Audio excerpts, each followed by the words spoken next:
যেখানে সাধারণ মানুষের ভয় শুরু, আমাদের যাত্রা সেখান থেকেই। স্বাগত জানাই অদম্য অভিযাত্রীর আজকের নতুন এক রহস্য অভিযানে।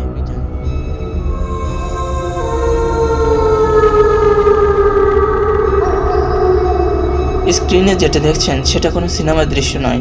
এমন এক শহর যেখানে গত 500 বছর ধরে কোনো প্রাণীর অস্তিত্ব নেই, না কোনো মানুষ, না কোনো পশু। কিন্তু ঠিক এই মুহূর্তে এই ধুলোমাখা নির্জন রাস্তায় দেখা যাচ্ছে একদম টাটকা কিছু পায়ের ছাপ। পায়ের ছাপগুলো দেখে মনে হচ্ছে কেউ এইমাত্র এখান দিয়ে হেঁটে গেছে। কিন্তু কে? মৃত কোনো আত্মা, নাকি সময় এখানে সত্যি থমকে দাঁড়িয়েছে?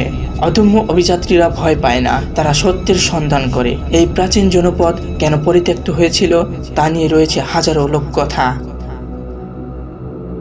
কেউ বলে এক রাতেই উধাও হয়ে গিয়েছিল হাজার হাজার মানুষ, রেখে গিয়েছিল এক ভয়াবহ অভিশাপ। দেখুন এই ছবিটা, মাঝখানে এক বিশাল ফাটল, যেন পৃথিবীর দুভাগে ভাগ হয়েছে।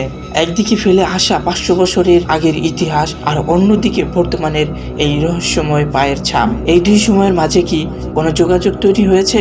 একে কি বিজ্ঞানীরা বলেন টাইম লুপ? যারা এখানে যাওয়ার দুঃসাহস দেখিয়েছেন তারা অদ্ভুত সব দাবি করেছেন। কেউ দেখেছেন ছায়ামূর্তি, কারো ঘড়ি এখানে এসে হুট করে উল্টো ঘুরতে শুরু করে। আর এই জলজলে পায়ের ছাপগুলো, এগুলো কি সমান্তরাল কোনো বিশ্বের কারো উপস্থিতি, নাকি অতীতে যারা হারিয়ে গিয়েছিল তারা আজও এই মাটির মায়া ছাড়তে পারেননি? আপনি যদি একজন অদম্য অভিযাত্রী হতেন, তবে কি এই রহস্যের পিছু নিতেন, নাকি মাঝপথ থেকে ফিরে আসতেন? এই পায়ের ছাপগুলো আসলে কার হতে পারে বলে আপনার মনে হয়? দ্রুত কমেন্টে আপনার যুক্তি দিন। সেরা মন্তব্যটি আমরা পরের ভিডিওতে হাইলাইট করব। পৃথিবী জুড়ে এমন হাজারো অমীমাংসিত রহস্যের জুট খুলতে আমাদের সাথেই থাকুন। যদি ভিডিওটি আপনার গায়ের লোম খাড়া করে দেয়, তবে লাইক দিন এবং শেয়ার করুন সেই বন্ধুর সাথে যে নিজেকে খুব সাহসী ভাবে। মনে রাখবেন, সত্য সবসময় সাধারণের আড়ালে থাকে।